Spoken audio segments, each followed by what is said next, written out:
Graça e paz, Roberta Lima, é um prazer falar com você, é um prazer participar de um registro, de um tema que arde o meu coração, que é falar da história da música evangélica, né?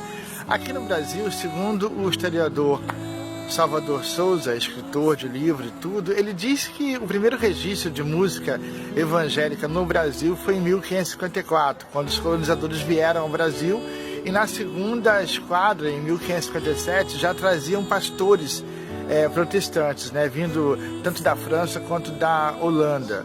E aí firmou-se então um primeiro contato do Brasil com a música evangélica. Aí a gente tem um registro, um hiato de registro que vai até 1800 por conta da Inquisição, né? Qualquer coisa que fosse contra a religião oficial do país, que era a religião romana, a gente não conseguia registrar isso oficialmente. Mas em 1800, a partir de 1800, começam a surgir as igrejas evangélicas aqui, batistas, presbiterianas, as assembleias, e aí a gente começa a ter registro de inário. A língua que se falava nos inários era a língua pátria dos missionários. Então houve a necessidade de se traduzir as canções para o português. Algumas canções tiveram suas versões originais traduzidas, outras foram colocadas por missionários. No século XVIII a gente começa a nossa Revolução Industrial, e aí é onde tudo começa a ter um registro de vozes e de sons. E aí então a gente começa a existir o manufaturamento e começa a se produzir instrumentos e começa a registrar esses sons, e aí a gente tem em 1901 o primeiro registro de música evangélica no Brasil, sendo que em 1902 houve o primeiro registro de música popular no Brasil. Então estamos à frente. Uma das canções mais antigas que a gente tem registro é de 1529, a música Castelo Forte, de autor do próprio Martim Lutero. Então, com o advento das igrejas evangélicas no Brasil e os inários, a gente começa a ver aí uma solidificação da música evangélica no Brasil. Dos inários, eles eram feitos conforme o cenário que se apresentava na época, né? A gente vê muito isso entrando no detalhe dos hinos, que sempre falam de guerra, de batalhas, porque nós vivíamos um tempo de Primeira Guerra Mundial, Segunda Guerra Mundial, e nesse contexto, nesse cenário, você encontra nos hinos do inário músicas como Os Guerreiros Se Preparam, Eu Quero Estar com Cristo, Onde a Luta Se Travar, e tantas outras questões que estão relacionadas à guerra, porque o cenário refletia. Então a gente consegue ver que a música evangélica, ela é sempre embasada como trilha sonora do evangelho, sempre foi assim, até que a gente chega na nossa revolução dos anos 70. Nos anos 70, a gente tem aí uma revolução da música nossa, porque, como eu fui dito antes, nós já tivemos um grande avanço fazendo os inários na nossa língua pátria, inserindo o contexto do nosso cenário, que era um cenário de guerra, onde a gente viveu, né, a Guerra Mundial, Primeira e Segunda Guerra. Mas nos anos 70, líderes evangélicos, agora com a influência dos Estados Unidos sobre o Brasil, muito grande, vinham para o Brasil e traziam propostas muito interessantes, como aconteceu com o pastor Jaime Kemp. Ele veio ao Brasil e com a missão de mostrar, evangelizar através da música, e montou um grupo chamado Vencedores por Cristo, que tinha uma proposta diferente dos demais. Além de levar a palavra, além de evangelizar, eles ainda inseriam na nossa música culturas nacionais nas músicas evangélicas, o que era inédito. Consegue perceber muito isso, como por exemplo quando se lançou no final dos anos 70 a música Pescador, do Vencedores por Cristo, que é um baião. Isso era realmente inédito, não se imaginava cantar uma música evangélica ao estilo de baião nos anos 70, isso era muito, muito, muito novo. E além disso, eles introduziram canções de bossa nova, de MPB, e tudo aquilo que era regional, que era do Brasil, conjuntos como Vencedores por Cristo, Som Maior, Novo Alvorecer, trouxeram essa musicalidade que era nossa, trazendo a nossa identidade para a música evangélica. E isso foi um grande rompimento de questões que levaram a gente a entender melhor o nosso cenário, transmitindo então uma melhor trilha sonora. Aqui no Rio de Janeiro, nos anos 70, também surgiram conjuntos como Cantores de Cristo, Sonoros, conjuntos como Solene Som, que também levaram essa musicalidade, trouxeram essa musicalidade nacional, regional, para as músicas evangélicas. Foram muito importantes para chegarmos onde nós chegamos. E aí, então, até que em 1981 surge no cenário evangélico a figura de Janires e o Rebanhão, que aí conseguiu colocar nas letras das canções estilos que eram não só o estilo da música, mas também as letras eram muito coloquiais, eram críticas sociais. Então você tinha numa letra evangélica, numa música evangélica, palavras como trânsito congestionado, faculdade que forma lampião, a violência que vem crescendo, o roubo e a corrupção. Você encontra tudo isso nas letras de Janires. Isso era inédito. Também, novamente, uma nova etapa surgia. Juntos com Janires e a Turma do Rebanhão, surgiram uma imensidade de bandas na época, que vieram com essa proposta de trazer musicalidade com temas coloquiais, com palavras que eram comuns no nosso vocabulário do dia a dia, como o Sinal de Alerta, como Conjuntos Sonoros, como o Novo Som, Banda Rema, Banda e Voz, Catedral, enfim, várias bandas surgiram na época trazendo esse som pra gente. Isso aí começa um movimento que vai avançando a cada dia mais e vai trazendo um tempo novo para a nossa juventude. A igreja então começa a oxigenar, ela começa a enxergar para fora das paredes, começa a enxergar o mundo, e as praças elas são inundadas por eventos como o Ano Internacional da Juventude, por entender que era um ano que tinha muitos jovens, e aqui no Brasil houve uma revolução musical no mundo inteiro, e aqui no Brasil não foi diferente, mas houve também essa revolução no meio evangélico, né, nesse nicho. E a gente pôde ver aí que a gente teve inclusive um Jesus em Rio, no Maracanãzinho, um evento de 3 dias que durou aos moldes do famoso Rock in Rio, do festival Rock in Rio. A gente tinha o Jesus em Rio, e com várias bandas, pregações. Surge em 1988 a Rádio Melodia, a primeira FM evangélica do Brasil. Essa Rádio Melodia, gente, no Rio de Janeiro, foi um impacto tão grande, porque era uma aposta. Muitas pessoas achavam que crente não gostava de FM, que crente não ficava ouvindo só música, que todos os programas que existiam na época eram moldurados com palavra, com participação, com pedido musical, com oração, com aconselhamento. E de repente, essa coisa da FM não fazia parte da nossa história. Em 90 nós temos então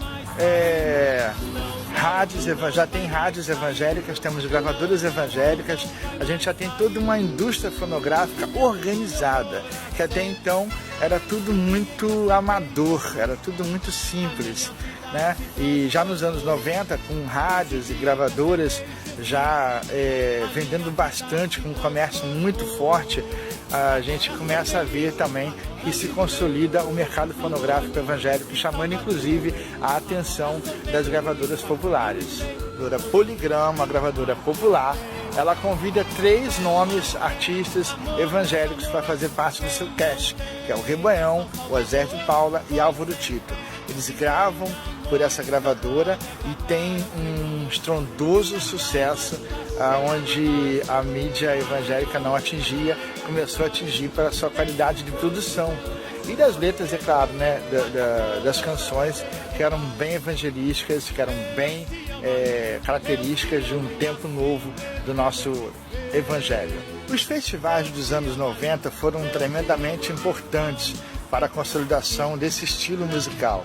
Foi quando a música evangélica se tornou gospel. Essa mudança se deu através de alguns fatores, né? Porque gospel é um estilo, a gente sabe disso, mas no Brasil se tornou sinônimo de música evangélica. Martim Lutero foi o cantor que deu o primeiro a usar o nome gospel, mas o nome ficou mais registrado e popularizado com a gravadora Gospel Record, aonde começou a acontecer o festival SOS da Vida, que tiveram muitas edições, eram edições anuais feitas em São Paulo, onde bandas e cantores do Brasil e internacionais participaram, fazendo assim com que as coisas fossem mudadas. Em 2000, com a consolidação dos CDs, a música evangélica vem tomando uma proporção diferente. E eu atribuo isso muito a alguns fatores, como por exemplo o fato do crescimento não só dos evangélicos tradicionais, assembleanos, batistas, presbiterianos, enfim, como também do movimento neopentecostal, que cresceu muito.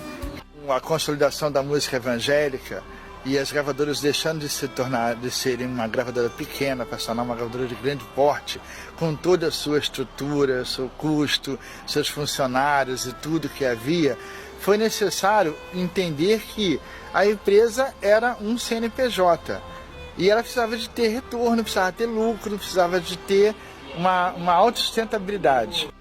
Que a comercialização passou a ser algo primordial para a autossustentabilidade das gravadoras. Então não adiantava ser um disco totalmente da linha espiritual, no sentido de que havia ali uma experiência espiritual, uma revelação.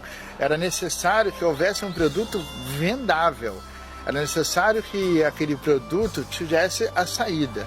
Então as gravadoras começavam a priorizar as necessidades e a demanda que tinha aquele público novo, aquele imenso público novo que se juntava à música evangélica agora, através das igrejas neopentecostais. Então, quando um cantor famoso, um cantor talentoso, um cantor com dons, chegavam lá na sua gravadora com a sua proposta, com o seu projeto, o que era avaliado? Era a sua poesia? Era a sua musicalidade? Era a sua experiência do seu trabalho, de quanto tempo ele já tinha no seu currículo ministerial de música ali? Não, nada disso era avaliado. Era avaliado se a proposta que ele tinha ia de encontro à demanda que existia. E aonde é que havia essa demanda? Nas igrejas neopentecostais. Funcionava mais ou menos assim: produzia-se um disco do fulano de tal, que era um disco muito bonito, com uma boa produção, com boas linhas melódicas e tudo, com poesia nas letras, com transpiração, inspiração naquilo que vai se escrever.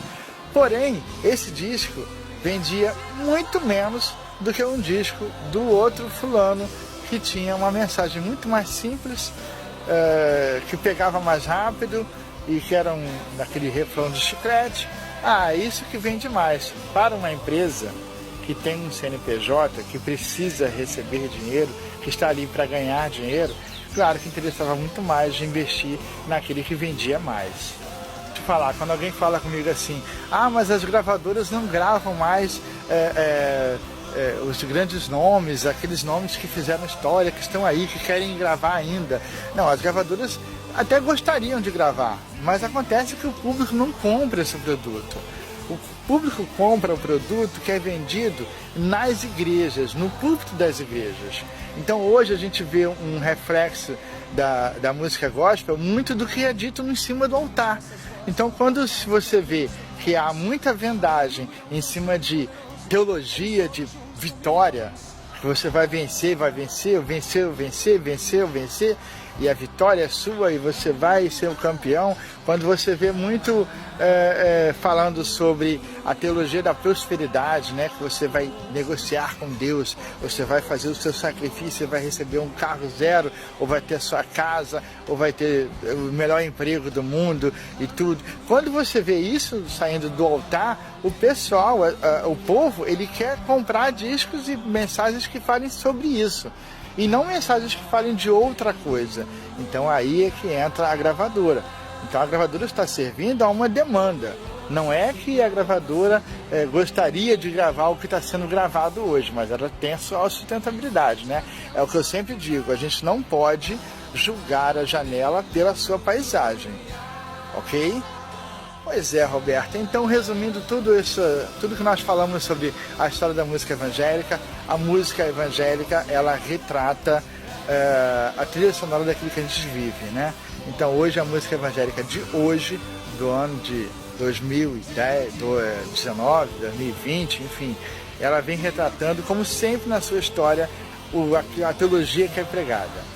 E hoje a gente vê tantas canções falando de vingança, ou de mantras, repetindo a mesma frase durante 34 vezes, ou se a gente vê uma apelação muito grande no emocional da canção, ou se a gente vê músicas antropocêntricas e não cristocêntricas, é porque isso reflete a teologia que a gente está vivendo hoje nos dias. É claro que tem as suas exceções, como sempre houveram suas exceções em todos os tempos.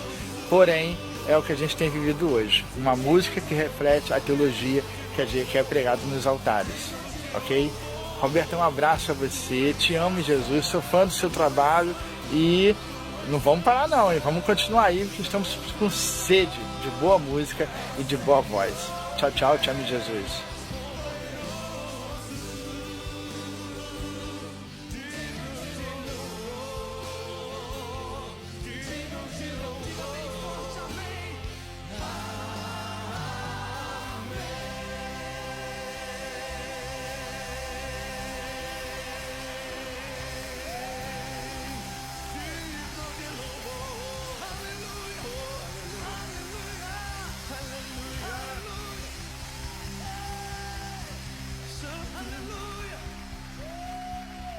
Nosso coral, vamos cantar.